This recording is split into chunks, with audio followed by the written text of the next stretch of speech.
and also analyze a piece of music at the same time without my head exploding. That sounds like an easy achievement, I think. You got this. Do you play, by the way, Jack? Is that an aspiration of yours? I'm only self-taught, but yeah, I like it. I'm at my piano right now. Cool, awesome, right.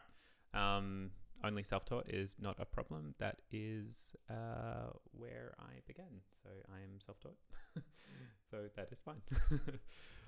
There comes a point where you're like, I need lessons. You know, you just sort of push yourself. I definitely need lessons. Yeah.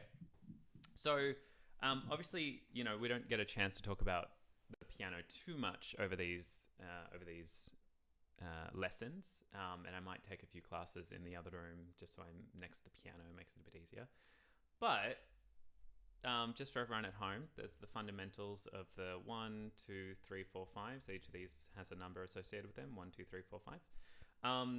And I would say, just as like a bare bones minimum, if we want to get into some just basic technical stuff, which this is probably going to do my head in, but we're going to give it a try anyway. It flashes black every now and then. I don't know why. So you've got your C position, which the pinky of the left hand is on the C below middle C. And then you've got your thumb on middle C. I don't know how well this is translating over camera, but that's right. We'll keep going. We'll see how we go. And what you want to do just first, before we even get to the just basic coordination, I'm breaking my tech. Oh, wow, it's going crazy. We'll see. I'm just going to hide my self view so I don't get bothered by that. So only you get bothered by it. So the C position has all the notes pressed in. And what you want to try to get used to doing, so I've got C, D, E, F, G, and C, D, E, F, G up an octave pressed in. Does that make sense? Yep. So what we're trying to get out of the habit of doing is pressing with the fingers. We actually want to get in the habit of moving the whole arm. So just a basic exercise, no, Gracie, I know we're not even touching on coordination right now. Basic exercise, and this is going to get a bit raucous right now. Basic exercise is to jump off the piano and splat on the keys.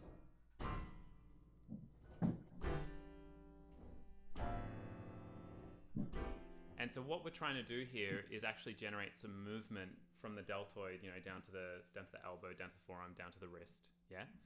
So this is something that I've been playing with over the past several months. And you notice that my hands close as they come down. So what you want to try to do is get into this position of all 5 notes being played. Oh, we got a stuck note there. Oh, we got a couple stuck notes. Great. Oh, that one's stuck too. Sort of shake it around. Shaking it around just means that you can just find a bit of more looseness in your fingers.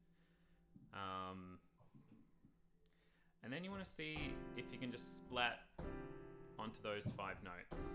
It's going to ensure that your fingers are not going, they're not actually pressing.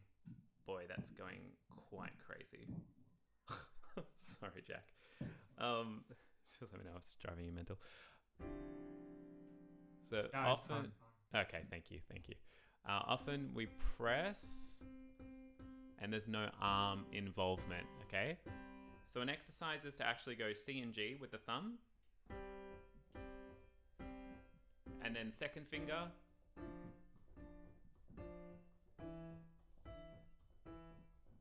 And then fourth. Just that much. So basically what I'm doing, it's like I'm bouncing off the key like it's a sort of trampoline.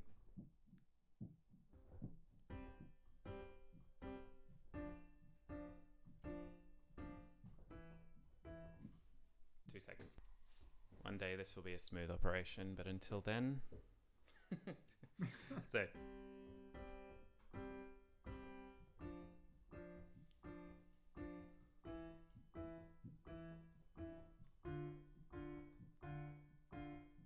So So this is, we're moving in contrary motion. Yeah. So from in to out. Okay. So that can just be a basic way to get just some general movement occurring with both hands. Yeah. That makes sense? Yeah. Yeah. So we can then we can shorten it from 4 to 3. 1, 2, 3, 1, 2, 3, 1, 2, 1, 2, 3, 1, 2, 3. And so see the movement is attempting as best as I can to actually occur from the deltoid muscle. And then we can shorten that to 2. 1, 2, 1, 2, 1, 2, 1, 2, 1, 2. Then we can shorten that to 1. 1, 2, 3. Yeah. Ting, ting, ting. Eventually the movement doesn't have to be as pronounced, right? But this is what we call impulses. So we're attacking each note with an impulse. Pa, pa, pa, pa. Yeah. So I'll just go over one more concept. Up, under, and then over. So the idea here is that the wrist goes under when the notes are ascending, and the wrist goes over when the notes are descending. This is a bit of an unusual concept, so it might just take a bit of time to teach. So when I go higher, ascend, wrist goes under. When I descend, the wrist goes over. This is just to accommodate for the natural length and the shortening of certain fingers. Does that make sense? Yeah. Now, to get the coordination takes a bit of time. Usually when we're playing, we're like this, right? There's sort of no movement. Or we sort of press. And what we're trying to do is eventually get some movement from the deltoid muscle.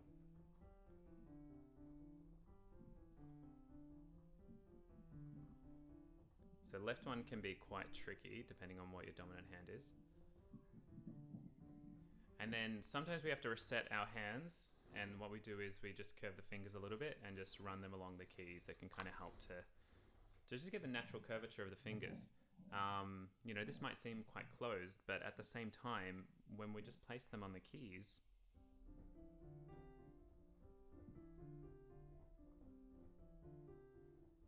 you'll find that even if your fingers are like this, the keys are still going to press, provided that the arms are moving. So 3 things. The first one being pa, pum, pa, pum, pa, pum. So like a diving board, yeah? Like spring, splat, spring, splat, spring, splat. Each time you're trying to collect your fingers rather than like that. We're trying to collect the fingers because we're trying to find ways to return the fingers to their natural position rather than continuing to stretch them, okay, which starts to cause a lot of issues. And then the second thing was contrary motion in the C position. 1, 2, 3, 4, 1, 2, 3, 4, 1, 2, 3, 4, 1, 2, 3, 4, and then 3, and then 2, and then 1. With that same, if you can, impulse. Pum, pum, pum, pa, ti, ti. And then the third thing, over and under. So when the right hand ascends, it goes under. When the left hand ascends, it goes over. When the right hand descends and the right hand descends, it goes over. Left hand goes under. This is quite pronounced, what I'm doing. It's quite pronounced, just to show the examples. It's probably a little bit too much. Cool. And now let's just get into just some basic ideas. Feel free to jump in with any questions you might have. Just Real some quick, basic ideas. Oh yeah, go. This might not be relevant to the exercise, but with the the circular motion in the wrists as you're ascending and descending. I was wondering like how that relates, like when you're with like a larger scale. Yep. When you're running your thumb underneath, like you're passing Yeah. your fingers over or under each other. I was wondering how that should affect the motion. Yep. It's sort of it's an extra kind of concept, but that's really important. So usually what happens. So let's talk about the C major scale, for example. I know there's more scales we can talk about for sure. But C major, we start C, D, E. Now that's under, right? Because we're ascending. Yeah. The thumb. I'll just teach you a new exercise. May as well.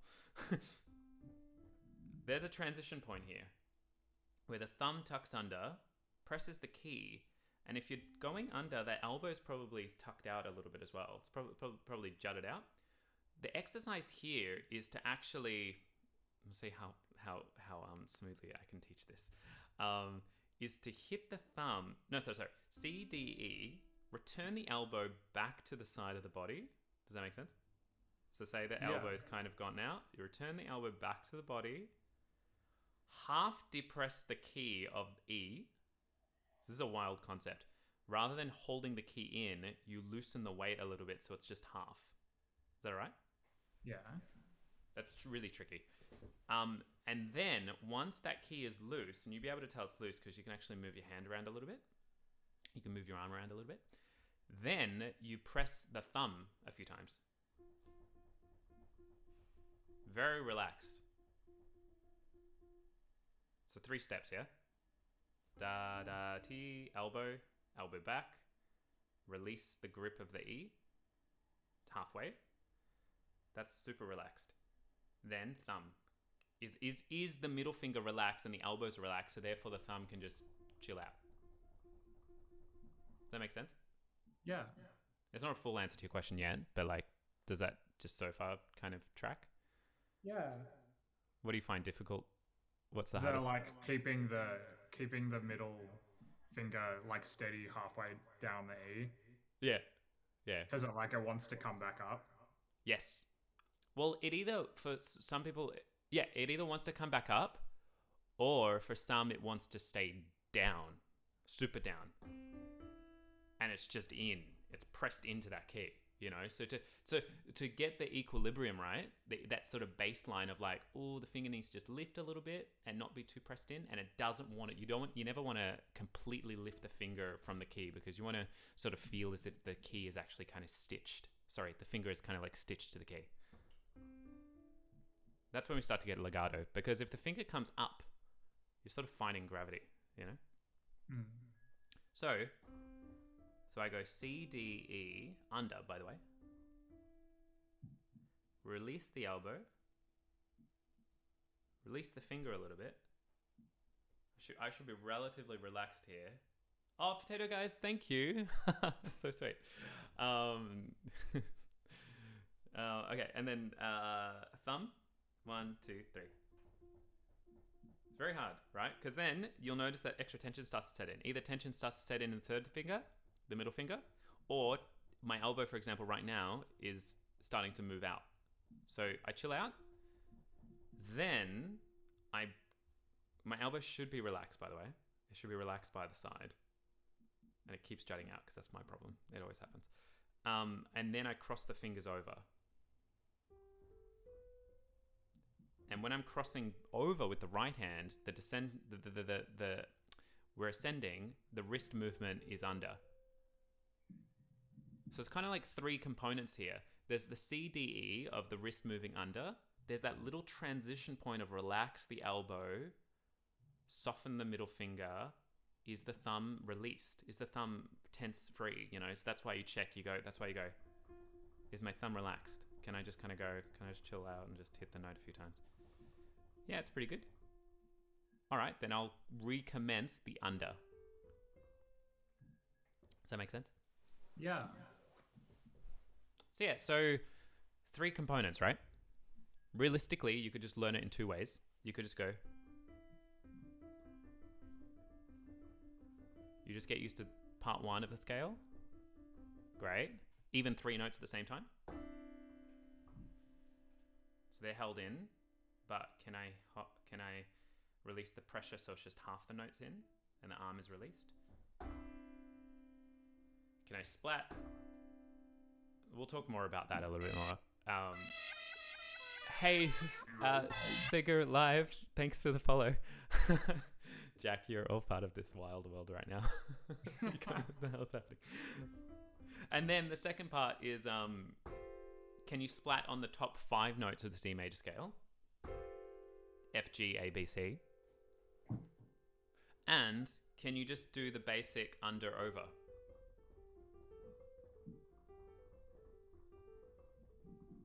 Always slow though. Always slow. The other thing to talk about, it's actually nice we're talking about this because we don't need to analyze too much today, to be honest. I just want to see what screen. Oh no, I've got the camera on. Yeah. So the idea is that the thumb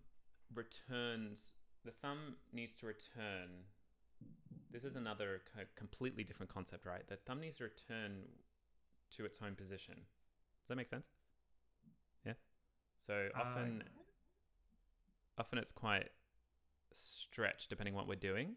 So when I'm playing F, G, A, B, C, when the wrist actually tucks under, wrist goes down, the thumb, I don't know if you can see that. Oh, you know what? Sorry, I should stop the screen share. That's actually going to cause a lot of issues. Is that all right? That makes a bit more sense. Oh, no, unless you were liking those keys. Are the keys helpful? No, I can You know what's going on. All right. Okay. So yeah, my thumb, the thing here is that I don't just go and the thumb just stays. Because the wrist is moving, the thumb follows. Oh. Yeah? Eventually, you create this shape that's kind of like this. It's like you're picking up. A teacher gave me an exercise where I put a tissue on the piano and you pick it up. You pick the tissue up. Very very dainty, very soft. Not like I'm grabbing the tissue. It's just very you treat the tissue in the same manner that the tissue kind of exists in time and space. It's soft and it's thin, so that's the kind of place we're returning from. Did you have an aha moment? Does that make sense? Yeah, that totally makes sense. Often we don't return the thumb. Okay, there's actually a few exercises which we'll cover in future lessons. But yeah, even just the basic sentiment of going do do do do do ba da ti ta ting pa ta ti ta ting is the thumb returning. Wrist goes under, wrist goes over, wrist goes under, over, under, over. So that's 3 parts, right? You can just practice your under over. Bum ba da dee dee dee dee dee dee dee dee. Always slow. Faster you do it, things start to get a bit tense. And then top half of the scale. And so just for anyone playing at home, the scale, the fingering is 1, 2, 3, 1, 2, 3, 4, 5. And so we've been looking at the transition from 1, 2, 3 over to the 1. Then the bridging gap. 1, 2, 3. Release the elbow. See if you can release the pressure of the middle finger a little bit, halfway. And then see if you can just press that thumb a few times. If it's super relaxed, the thumb will just be like, yeah, sure, no worries, that's fine. You could have a coffee. It's like, yeah, cool, that's all right. I don't mind. The thumb's having a happy days. If what's usually happening, thumb is tense, middle finger is tense. You get this pressing. Now that's fine, right? In of itself, it's no problem because you release the tension eventually. But when you're playing pieces that are super duper fast,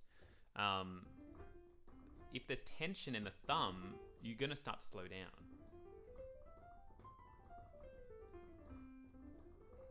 But if the movement is coming from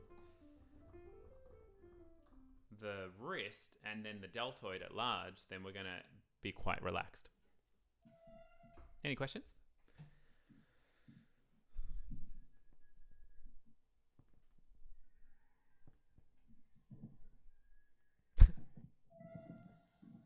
No. No, that's right. It's tricky on the stream as well because it's like a 20-second delay sometimes. Yeah. So it's not like, I don't know what they're responding to. Cool. All right. So, obviously the concept here with the left hand over.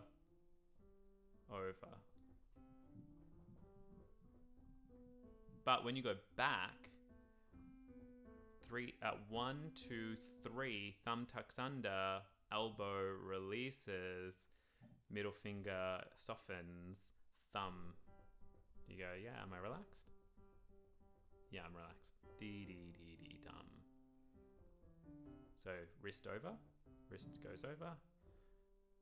Now, when the wrist goes over on the way up, no problems. Like, it doesn't cause too much issues to... Gracie's trying to take it in. Oh, awesome. Feel free, Gracie, if you have any questions, you want me to sort of explain something a little bit more, I'm very happy to.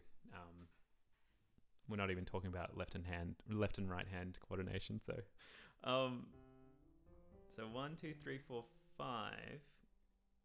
Crossover. Even when I'm crossing over with a third finger, I want to make sure my elbow is nice and relaxed. It's still an up and over motion when I go A, B, C with the left hand. And then it's an under motion. Under. Thumb tucks under. Elbow releases. Middle finger softens. Thumb. You just check. It's just a way to check. Is my thumb relaxed? Thumb's relaxed. Under. So over, under, under. Over, under, under. Right hand. Under, over. The basic sentiment there is that when we're ascending, the wrist goes under. When we're descending, the wrist goes over in the right hand. But when the left hand is ascending, the wrist goes over. And when it's descending, the wrist goes under. It's opposite because the symmetry of the hands, so just helps because obviously the pinky's a little shorter. So we're just trying to accommodate, because if you try to go under and descend with the right hand, there's a weird time that happens. If you go over and descend with the right hand, you're actually helping out the pinky a little bit, because the pinky and the fourth finger are generally shorter, not for everyone, of course. Cool. Is that all right?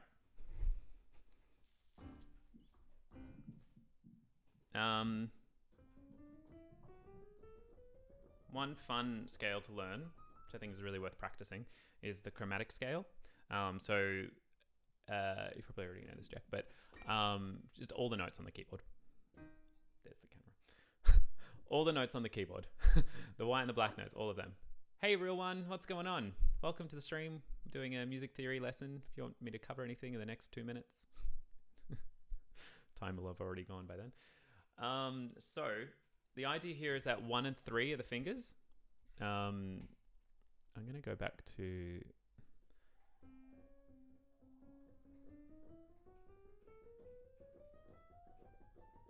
So 1 and 3. When we go to white notes together, it's 1 and 2. So 1, 3, 1, 3, 1, 2, 3, 1, 2, 3, 1, 3, 1, 2, 3, 1, 3, 1, 2, 3, 1, 3, 1, 3, 1, 2, 3. Does that make sense, Jack? That makes so much more sense than what I was doing. What are you doing? I kind of just did 2. Yeah. As soon as someone tells you that fingering, yeah, it's very good. Changes your life. Changed my life for sure. Life chain. Oh, we got someone trying at the same time. That's awesome.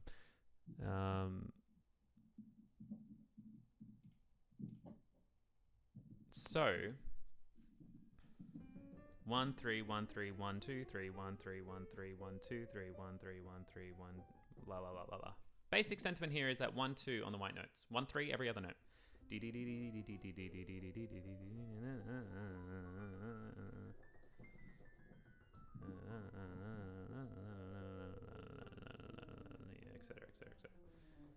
Now, of course, you go too fast, tension starts to set in. The fingers start to get active.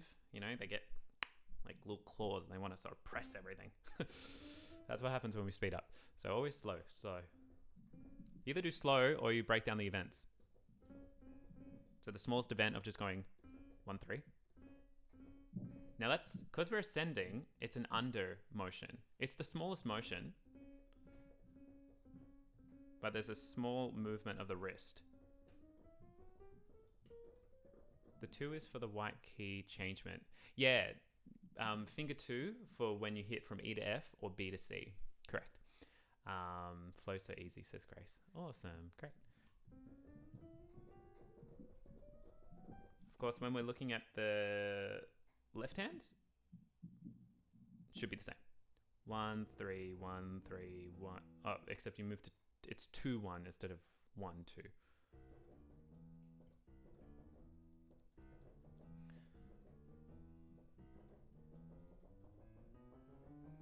So 1, 3, 1, 3, 2, 1, 3, 1, 3, 1, 3, 2, 1, 3, 1, 3, 2, 1, 3, 1, 3, 1, 3, 2, 1, 2, 3, 1, etc. Backwards is a bit difficult. Then, of course, so the first fundamentals of like getting your hands together is to get them happy apart. That's just number one, you know, just really want to make sure that they're really clear. The more you practice scales, the more you find that one hand is just a little bit better. And then once you actually start bringing in 2 hands, one hand sort of does the really good thing. And then the left hand, or well, probably it's the left hand, just does something really weird. For me, like the more attention I give the hand that is less dominant and I just trust the other hand, the better we are in general. If I split my focus completely 50-50 for a passage that is difficult, I will run into a few issues. You know, not to say that just focusing on one hand is the way to go, but if I just focus on my right hand and my left hand's the one that needs help, the left hand may just do some weird things. Does that make sense? So when I was starting learning the piano, my way in was to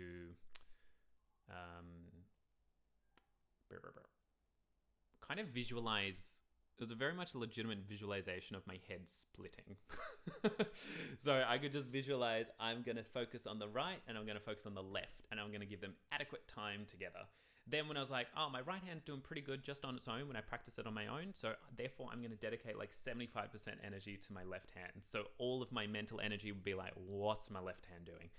Of course, once tension sets in because of frustration or just, you know, you're finding passages difficult, tension will start to set in and then things will just become quite difficult. So, you know, you just take a break and shake the hands out. That's always a really nice way to go. Shake the hands out. Just reading a message. Right hand descending on chromatic is way easier than ascending. Oh, yeah, right. I feel the opposite, to be honest. Right hand descending for me is much more difficult. Could be that the wrist is not tracking. So the wrist and the palm need to track over the fingers, which is why we slow down the movement. Because what's the wrist doing? Is the wrist behind the finger that's being played? You want to make sure the wrist is best behind it. So even if the pinky's playing, you don't want the wrist to be off. You don't want the wrist to be off.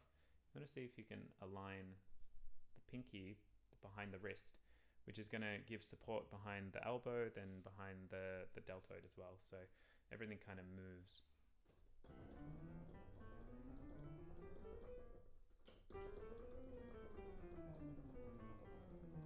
It's a fun scale to practice because there's not really much musical kind of opinion about it. It's just sort of, you just play all the notes, you know, it's very kind of objective. You just do that, you know. All right, friends, we'll wrap up in a few minutes. So we'll just leave some time for questions. Does that sound all right? How'd you find that, Jack? Really cool, thank you. Yeah? Cool. What keyboard do you have? It's this.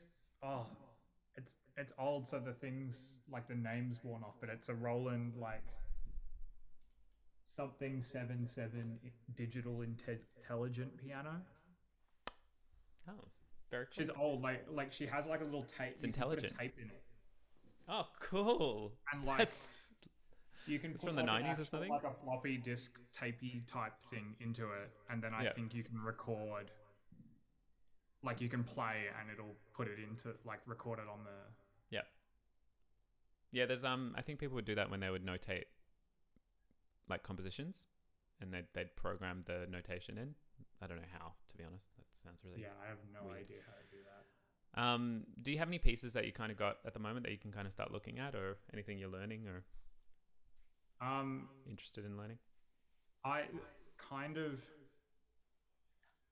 there's this I got this book of music by Jacob Collier Oh, that is cool. way too advanced for me, but like I Ah, like going through a lot of it and just playing what I can and analyzing it slowly. yeah. Because I'm a big fan. Um, and there's this other exercise I'm trying to do with two hands. It's do you know the song um Each Coming Night by Iron and Wine? No. It's like this acoustic folky song, and I found this guitar. It's played on guitar, Yep.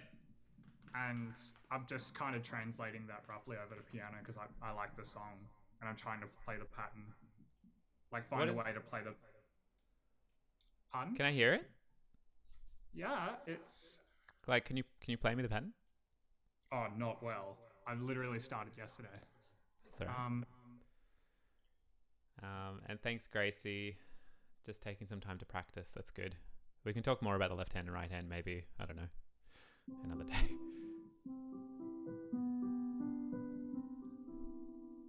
Shoot.